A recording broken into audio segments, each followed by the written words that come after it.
शासन प्रशासन की इज्जत करते हैं, इसलिए डिस्क्लेमर दे रहे हैं। निवेदन करना चाहूंगा, कोई चैनल न बदले। इस शो के सभी पात्र और घटनाएं काल्पनिक बिल्कुल नहीं है। अगर किसी वस्तु, व्यक्ति या घटना से कोई संबंध निकलता है तो याद रखना, चाचा विधायक हैं हमारे।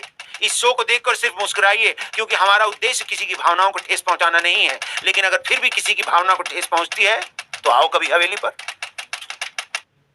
हेलो दोस्तों, आज की कहानी में आप सभी की रूह कांप जाएगी। तो चलिए दोस्तों, कहानी शुरू करते हैं। कहानी की शुरुआत होती है अंधेरी काली रात और बहुत तेज बारिश। रात के करीब 10 बज रहे थे। रोहन अभी अपने ऑफिस का काम खत्म करके बाहर निकला था घर जाने के लिए। बाहर निकला तो देखा तेज बारिश और सुनसान रास्ता। पर अच्छा था कि आज रोहन अपनी गाड़ी लाया था। रोहन ने पार्किंग से गाड़ी निकाली और घर की ओर चल दिया। रोहन की उम्र 25 वर्ष थी। वो इस शहर में अकेला ही रहता था। रोहन का परिवार जयपुर में रहता था। रोहन धीरे धीरे गाड़ी चलाता हुआ गाने सुनता हुआ जा रहा था। सड़क पूरी तरह सुनसान थी। अंधेरा और बारिश के कारण कोई नहीं था उस सड़क पर। गाड़ी चलाते चलाते रोहन की नजर सामने खड़ी एक लड़की पर पड़ी। वो लड़की हाथ हिलाते हुए रोहन से लिफ्ट मांग रही थी। रोहन ने इस रास्ते के बारे में काफी कहानियां सुनी थी, इसलिए उसका मन नहीं माना कि वो रुके। पर इंसानियत का फर्ज पहले समझते हुए उसने गाड़ी रोक दी। गाड़ी रोककर गाड़ी का कांच नीचे किया तो देखा वो लड़की सफेद रंग के सूट में पूरी तरह भीगी हुई खड़ी थी। उस लड़की ने कहा, मैं घर जाने के लिए लेट हो गई हूँ। इस समय कोई रिक्शा भी नहीं मिल रहा। क्या आप मुझे थोड़ी आगे तक छोड़ देंगे? रोहन ने कहा, ठीक है, आइए मैं छोड़ देता हूँ। वो गाड़ी में बैठ जाती है और रोहन गाड़ी चलाना शुरू करता है। रोहन बात शुरू करने के लिए पूछता है, कहाँ काम करती हैं आप और क्या नाम है आपका? वो लड़की बताती है, बस यहीं जहाँ आप काम करते हैं उसी के साथ वाले ऑफिस में मैं भी काम करती हूँ। रोहन पूछता है, क्या आप मुझे जानती हैं? तो वो लड़की बताती है, हाँ मैंने देखा है आपको कई बार। रोहन पूछता है, आपका नाम क्या है? तो वो माया नाम बताती है। तभी सामने एक ब्रेकर आता है, जिसकी वजह से गाड़ी में पड़ी रोहन की किताब नीचे गिर जाती है। तो वो लड़की मतलब माया उस किताब को उठाती है। वो किताब भूतों की डरावनी कहानियों की किताब होती है। माया कहती है, लगता है आपको भूतों की कहानियां बहुत पसंद है। तो रोहन कहता है, हाँ मुझे पसंद है डरावनी कहानियां। माया पूछती है, क्या आपको डर नहीं लगता? तो रोहन कहता है, नहीं, इसमें डरने की क्या बात है। भूत सच में थोड़ी ना होते हैं, ये तो बस मनोरंजन की बातें हैं। माया कहती है, अगर कभी सच में आपको कोई भूत मिल गया तो? रोहन हंसते हुए कहता है, तो क्या हुआ, उसे भी लिफ्ट दे दूंगा। माया थोड़ी गुस्से में देखती है रोहन की ओर और कहती है, अच्छा मैं आपको एक डरावनी कहानी सुनाती हूँ। अगर आप नहीं डरे तो मैं सच में मान लूंगी कि आप नहीं डरते किसी भी भूत से। रोहन मुस्कुराते हुए कहता है, हाँ हाँ क्यों नहीं, सुनाइए अपनी डरावनी कहानी। माया कहानी बताना शुरू करती है। ये बात पिछले 10 साल पुरानी है। इसी शहर में एक लड़की रहती थी। उसके माता पिता ने उसे पढ़ने के लिए इस शहर में भेजा था। वो लड़की अकेली किसी फ्लैट में रहती थी। सुबह ऑफिस जाना और शाम को आकर पढ़ना, बस यही काम था उसका। इसी तरह जिंदगी चल रही थी उसकी। एक दिन ऑफिस में काम करने वाले एक लड़के ने उससे कहा, मैं तुम्हें पसंद करता हूँ और तुमसे शादी करना चाहता हूँ। वो लड़की शादी के लिए तैयार नहीं थी तो उसने मना कर दिया। पर ये बात उस लड़के को पसंद नहीं आई।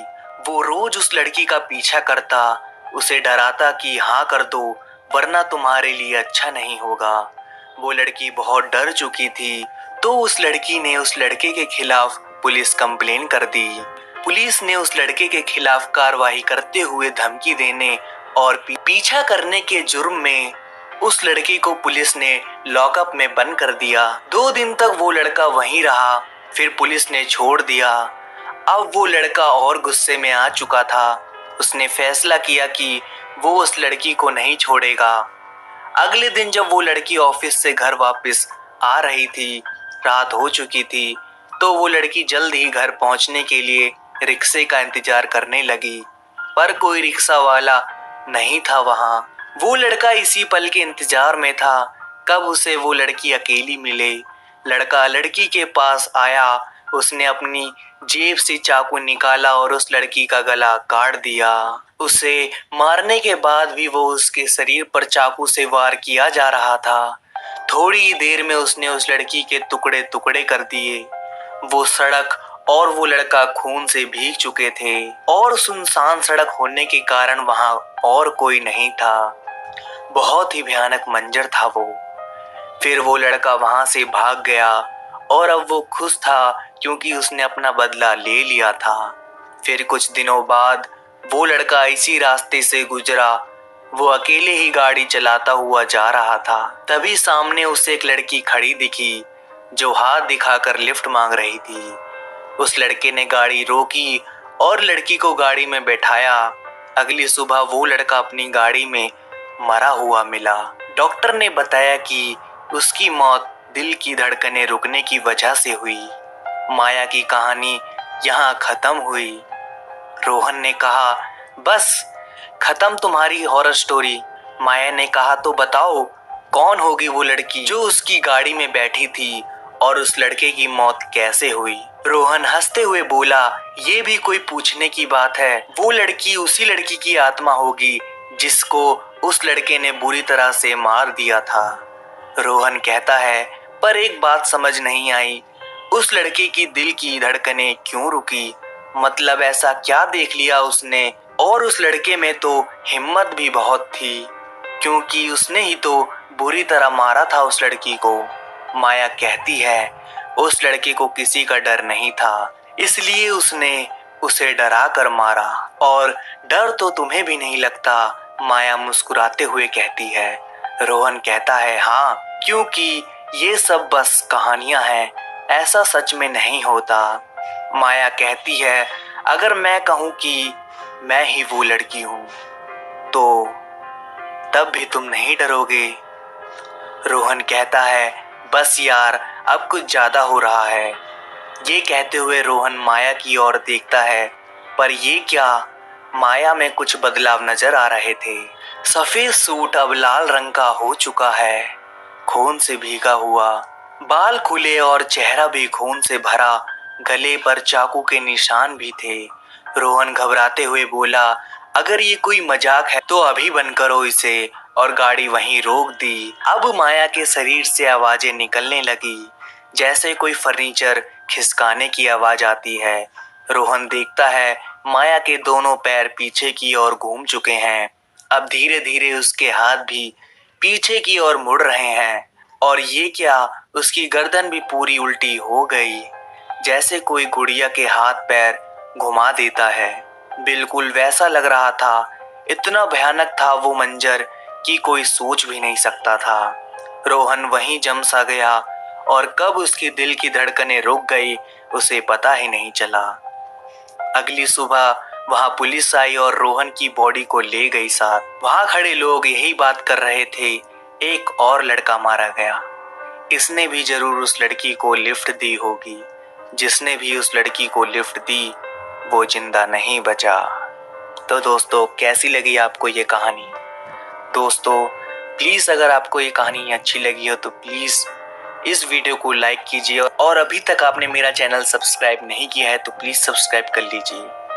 और दोस्तों, अपना प्यार दिखाइए। अगर आप लाइक करेंगे तो मैं बहुत ही ज़्यादा मोटिवेट होता हूँ। और प्लीज़ जल्दी से जल्द सब्सक्राइब कर लीजिए, ऐसी ही स्टोरीज आपके लिए आती रहेंगी।